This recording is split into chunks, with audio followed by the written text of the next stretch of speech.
That's another thing, by the way, that I totally agree with his message, like vote. Yeah. I'm just saying I don't want to see this notion like, yes, all will be good if we get rid of Trump and the Republicans and just reinsert the same thing we had. But you should vote. Absolutely, and I don't even think I don't think Trump. I don't think Barack said that.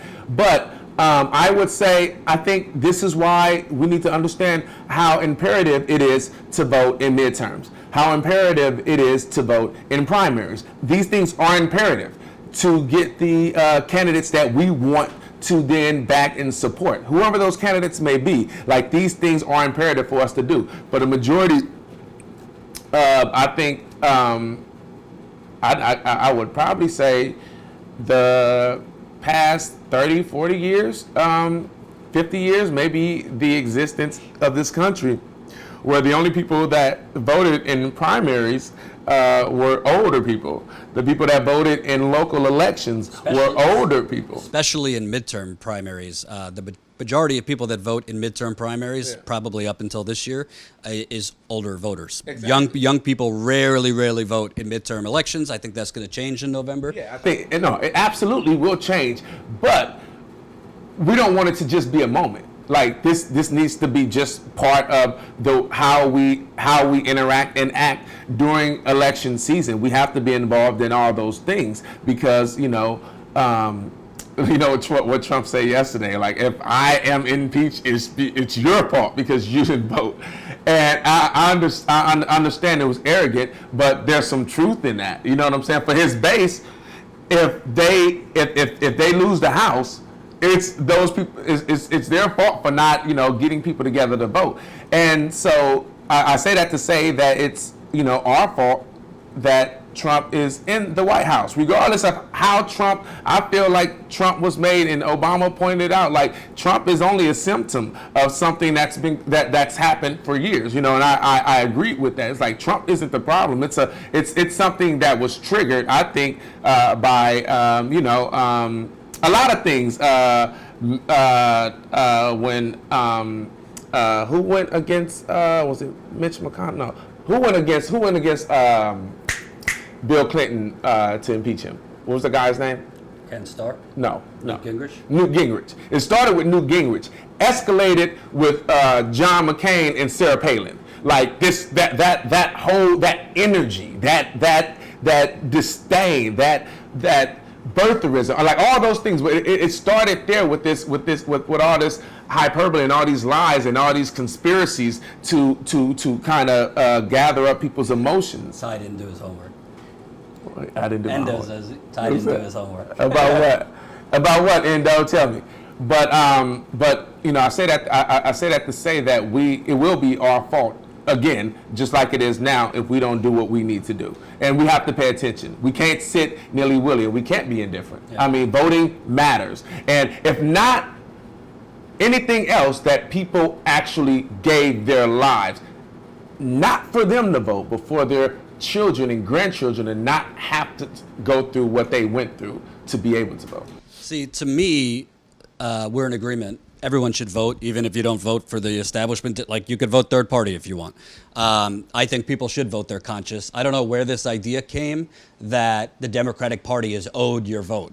No party is owed your vote. They have to convince you to vote for them. That's what democracy is. Yeah. You have an exchange of ideas, and people get to vote for whoever convinces them or inspires them or whatever. What I think is really... if you look at history, and part of the problem with not just Obama's speech, but the Democratic Party overall, and I don't say this to insult people who are older in the audience or leave you out, but I'm just stating facts in history. Real change in America and the world, usually the catalyst for that is young people. If you look at putting an end to the Vietnam War, I don't think it would have ended.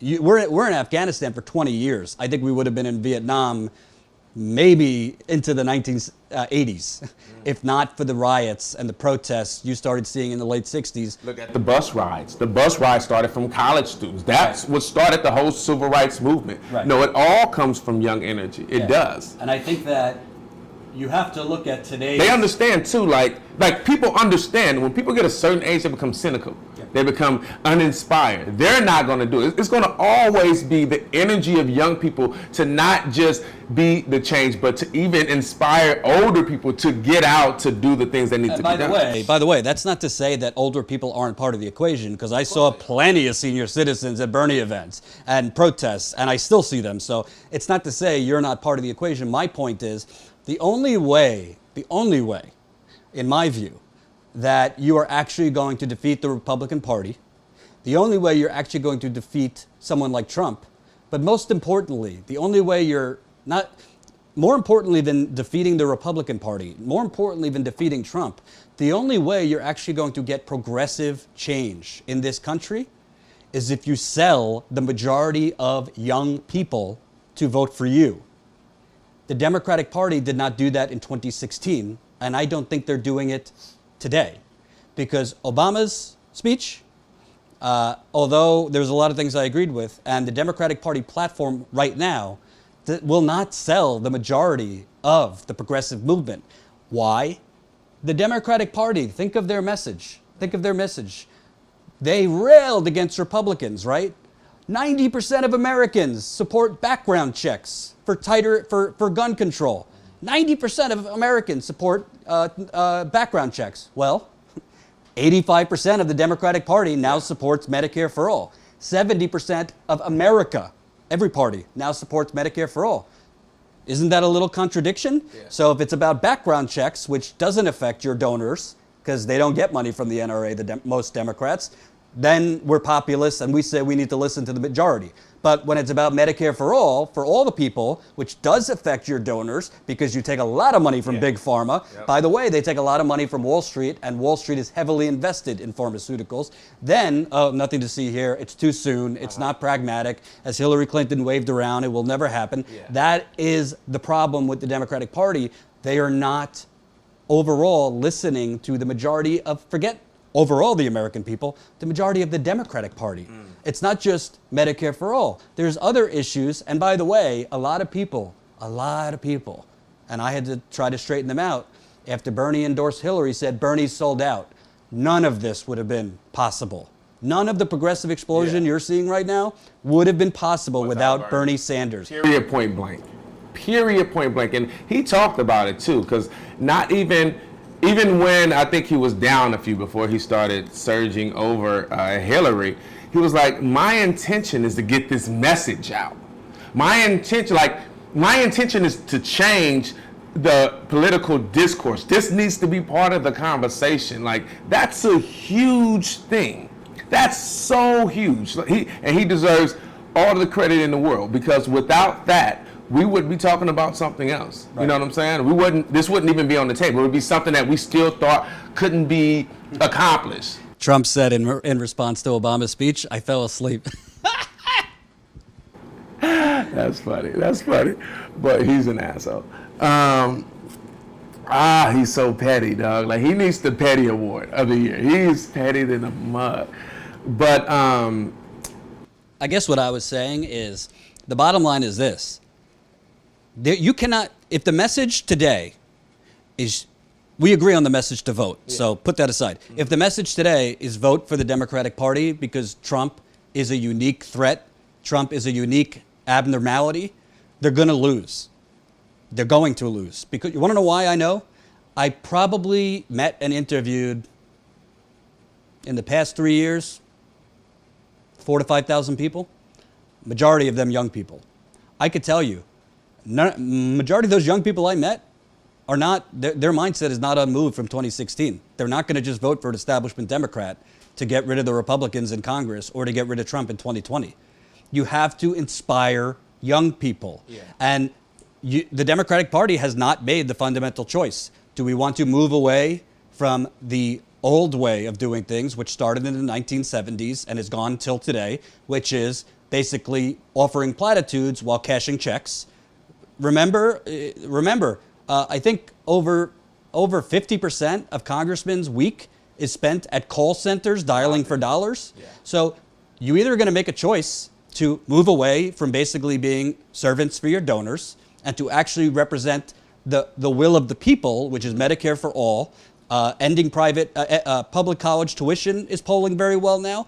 Ending private prisons is polling very well now. Cutting military spending is all of these things are polling incredibly well, and the Democratic Party is not for any of them. So you have to ask yourself why. You have to ask yourself, is it enough to just be against this authoritarian president? Is it enough to just be against something rather than being for what the majority want and need? Yeah, absolutely. I feel you. I don't think, but see, so when you say, even progressives right now, because we have a two-party system, have to be Democrats. Now, obviously, I understand what you're saying when you say you're talking about the Democratic establishment. No, I'm saying vote Democrat if they're a progressive candidate. Yeah, of course. I'm saying I would happily. I'm not against voting for Democrats. Yeah. I didn't vote, which is a different story. Alexandria Ocasio-Cortez was a Democrat. If I voted, I would have voted for her. Yeah. Same thing. What do you mean you didn't vote? I had some family stuff going on that day. But Just got through arguing this with. No, I agree. I didn't vote. But the point is, I'm all for voting for Democrats. I'm saying you better pause and think twice if you're going to vote for a Democrat who does not support things that will actually increase wages. If their message is Trump bad. Yeah. I see ads now for Attorney General of New York that are all against Trump. Not even addressing not being for anything. Not even addressing and you know about this. Not even addressing. You think St. Louis and these cities are bad? New York is just as bad as far as racism and police brutality and arresting black people for like weed and things like that. So you can't beat extreme conservatism or authoritarianism or fascism by simply being against it. What are you for? Exactly. What are you for? And I think that's a good segue, because you also cannot defeat, you cannot influence Americans to get up and, quote, as the cool kids say, be woke, if the majority of people have no idea what's going on. Exactly. And that's why we are trying to launch Status Coup, because some of the best moments of my career, and really the only reason I do this, because trust me, it's not for money. Trust me, it's not for money. I wish we had a little more money, but that's a different story. I remember being at Standing Rock and dozens of people coming up to me and saying, I saw your video and I decided to come. Some of them said, I saw your video and literally just jumped in the car. So many people said that. I can't tell you, when we were at the People's Summit, while we were both at the Young Turks, and people came up to our booth and were like, it was just constant. Just love after love. Like, people were literally like, this is the reason why I got into politics. This is the reason why I'm here right now, because what you guys talk about. Because if you think about it, let's talk about like the People's Summit. Did you see that on the news? No. Exactly. You know what I'm saying? They wouldn't have known about it. You know what I mean? So obviously we're giving a service to people because they're hungry for this shit. They want someone to not just be a pundit, to be objective, but to have a stance, to stand for something, and to tell what happened and then tell how you feel about that, versus, well, we can't call them racist because that isn't, motherfucker, if they quack like a duck and they walk like a duck, it's a duck. You can call your neighbor racist if they did the same thing. What's your problem? And Triana Be Fine, thanks for the $5. Obama and the DNC are duplicitous frauds. Why would anyone believe a word he says? I hope Barry chokes on one of those deceitful speeches. I don't call for him choking. Barry Obama, that's his nickname. Really? Yeah, you never heard that? No. I don't want him to choke, but I do think it's a lot. I do think it's a lot of talk. I don't know. That's always been his nickname that I heard. Barry Obama. Thank you. Oh, Squirrel Lips again. Yeah. 2018 year of change. I guess my point is why we do this, and that's part of why we're launching a GoFundMe, because the reality is you need funds to do that. Yeah. We were both our last job. We didn't have to worry about fundraising because the company had the money. Yeah. Now we do. So we're going to be doing a GoFundMe, and we're going to list exactly what stories we want to go out and cover, and then we're going to go do them when we have the money. It's as simple as that. But I think that as much as politics is important, a lot of people don't decide to do something because a lot of people don't know what the problems are, because the corporate media, and frankly, if I'm keeping it real, a lot of independent media now are simply covering the same exact things tell you, every single day. Every place we go, every time I talk to people, rather in California, in Chicago, in Indiana, when I'm like, oh, we just came back from Flint covering the water, that's still going on? That's still going on? 4 years in, that of course it's still going on. And people don't know about it because the media don't say anything. I mean, if you guys watched Aretha Franklin's funeral, I'm not sure if you did, but Judge Matthews, who, well, you guys probably know, he was one of those Judge Judy judges on TV and everything. Oh, can I just he tell you? actually spoke about what? I was just going to say, there's 3 older women that I have a thing for. Joan Rivers, may she rest in peace. Joy Behar on The View. And I love me some Judge Judy. But go on. Joy Behar. On The View. I don't watch the View. Yeah. Love Judge Judy. Judge Judy. Yeah, she's a firecracker. But he brought up the water and was like, I'm about to go fight. He understands because he's from Detroit. He knows that the water, and actually in Detroit now, the Detroit public school had to shut off the water because they're High lead levels and lead copper. and copper levels, yeah. And the superintendent just said the other day, he thinks there might be these types of problems in schools all over the country with high lead and copper, but they're not testing. It's not being tested. Yeah. That was weird as hell. So, yeah, no, but it's the same thing. I mean, whether it be in Flint, whether it be in other, Christy, Judy. but the thing is, the majority of people, when we go into places, well, either they don't know of the problems elsewhere, or they say there's literally no media covering this issue. The majority of press conferences we go to, when we go to places, there is no national media there. No.